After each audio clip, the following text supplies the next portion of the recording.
Chez les Royer, on fabrique depuis 6 générations des briques, des tuiles, des carreaux et des faîtages en terre cuite. La présence d'une veine argileuse a permis le développement de très nombreuses tuileries dans la région. Au début du XXe siècle, on en comptait 110. Aujourd'hui, seuls 2 irréductibles résistent, dont la famille Royer, la plus ancienne.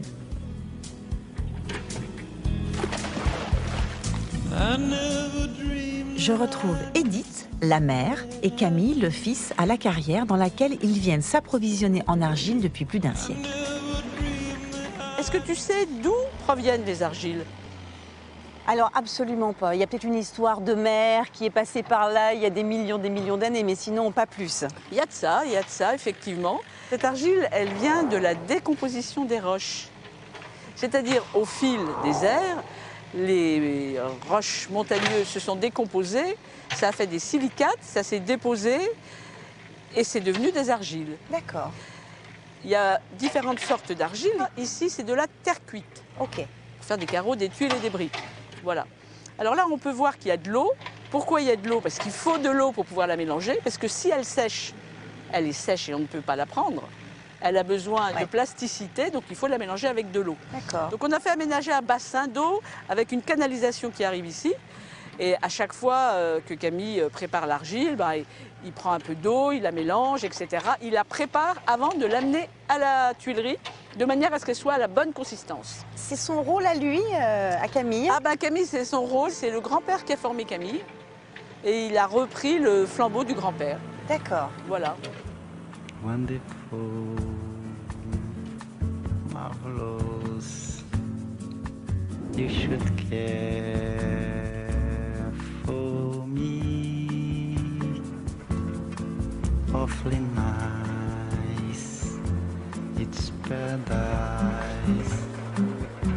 how alone. Alors Camille, j'aimerais que tu m'expliques un petit peu le process une fois que tu as récupéré l'argile. Donc il y a une personne qui est dans la fosse, qui va mettre dans l'entonnoir. C'est là la fosse, la fosse à argile. C'est la fosse à argile. Donc il y a un moteur électrique qui va entraîner les 2 courroies, ça va entraîner les 2 rouleaux, ça va sortir en bande. C'est bien fait, dis donc. Hein? Ah bah. Et après donc on a un fil qu'on peut se régler pour pouvoir couper comme à la dimension souhaitée. D'accord. C'est pour ça l'avantage, on peut s'adapter à nos clients. Voilà. Le métier, tu l'as appris avec ton grand-père, de ce que je comprends. Ouais. Il a beaucoup évolué ou est-ce que la tradition reste un peu la même? Bah alors là, cette mouleuse extrudeuse, là, elle est là depuis 1 siècle. Hein. Donc, ah oui, voilà, quand même. Quand même, ça fait un moment. Oui. Je suis la 6e génération. Avant la mouleuse extrudeuse, donc autour de 1700-1800, il y avait des moules en bois que vous voyez là. Et donc avec ces moules en bois, c'était des gabarits.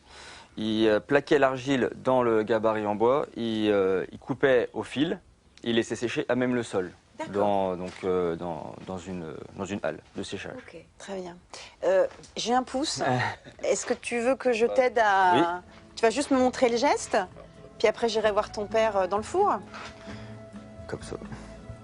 Pouce comme ça, et ça fait le crochet au pouce. Ah oui, c'est ça en fait que je fais pas, c'est le, Voilà. c'est le pivot en fait du Voilà, pouce. ça va sortir comme ça. Ah d'accord, c'est une accroche. Voilà, c'est ça. Je me lance, hein. La sensation de toucher la terre. Je vais essayer de faire ça proprement. Ouais, Alors tu m'as dit comme ça, voilà. et là je le Ouais, remonte. faut relever, voilà. On n'est pas loin. Ça va ça? Parfait. Eh ben voilà, il n'y a plus qu'un. Il nous en reste combien à faire? On a de 2000 par jour. Eh ben écoute, je vais rester encore un petit peu vers toi. Allez, j'en profite.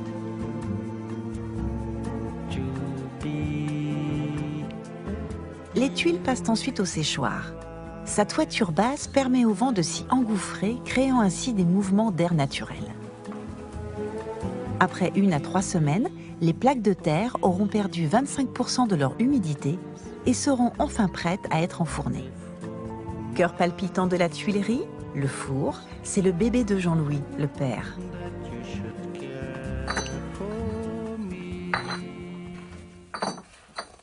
Bonjour Jean-Louis. Bonjour. Alors là, si j'ai bien compris, on est dans ton four. Oui. Mais j'aimerais bien que tu m'expliques comment tout ça, ça fonctionne. Eh ben, c'est un four à 2 galeries parallèles. On fait le feu donc derrière les produits. Ouais. La chaleur, elle circule grâce à un extracteur d'air chaud. Mais pour cuire, il faut 9 jours. Hein. Il y a 4 jours de petit feu, 5 jours de grand feu. Et on va brûler 70 terres de bois. Ça Ça en fait quand représente même, un hein. gros semis complet. Ah oui, donc quand tu cuis, tu cuis. Voilà. Au fil des années, le procédé, est-ce qu'il a beaucoup changé ou quasiment pas? Bah, disons que nous, ici, on entretient une mémoire, c'est la mémoire des tuiliers. Ça, faut pas l'oublier. Si vous allez dans une industrie, ça n'a plus rien à voir. Rien à voir. Mais ce four, il a été construit en 62, l'année de ma naissance. Je suis sans doute tombé dedans quand j'étais Il y petit. a des chances. Et donc, il a été construit par mon père. Puis, voilà, depuis l'âge de 17 ans, je suis tombé amoureux du four. Hein.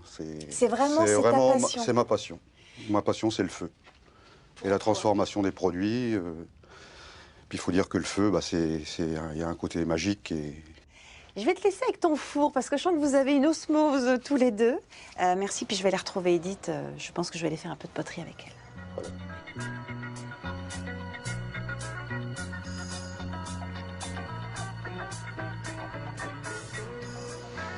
elle. Edith, je te retrouve dans ton domaine là.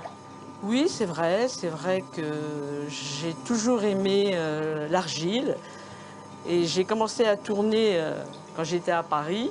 J'y allais très souvent et j'ai eu envie de faire une formation un peu plus profonde, on va dire. élaborée. Et je me suis donc inscrite dans une école et j'ai rencontré Jean-Louis Royer. Et là, Jean-Louis Royer, et puis voilà, puis ben, entre nous, une histoire d'amour a commencé. mais c'est ça qui est génial. Et je suis venue ici une première fois. Il est vrai que quand tu habites à Paris et que tu arrives dans un petit village qui était en ruine à l'époque, ce qui n'est plus le cas aujourd'hui, mais qui était vraiment en ruine, bah, ça fait un peu bizarre, quoi. Voilà. Ah bah, t'as fait un grand écart. Et c'était quoi ton métier à l'origine?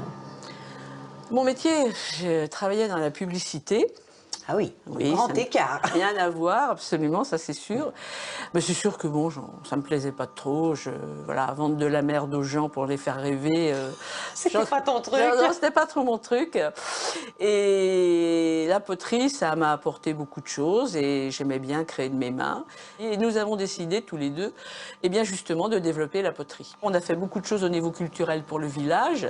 On a fait des expositions, on a fait énormément de choses, des grandes journées artisanales où il y avait 3000 personnes qui venaient dans le village. Moi, j'ai toujours aimé animer des choses, faire des choses nouvelles, etc. Tu veux dire que etc. tu es au bon endroit en fait? Bah, écoute, oui, le hasard de la vie m'a amené ici. Je pense que c'est peut-être pas un hasard, hein. C'est que je devais peut-être être ici. J'y suis bien et puis voilà quoi. En tout cas, l'amour, c'est vraiment le fil conducteur, hein, parce que je trouve qu'il y a beaucoup entre vous, quand je vous vois ensemble, je trouve qu'il y a de l'amour en fait ici. Oui, oui, absolument. Et puis on se complète parce que chacun, suivant sa personnalité, fait sa tâche. Et voilà.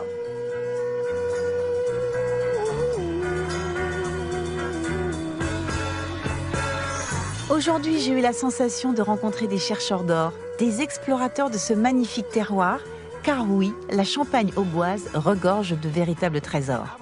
Une journée que j'ai trouvée, ma foi, des plus pétillantes.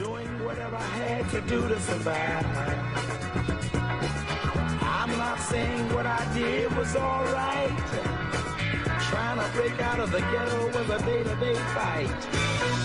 Being down so long, getting up didn't cross my mind.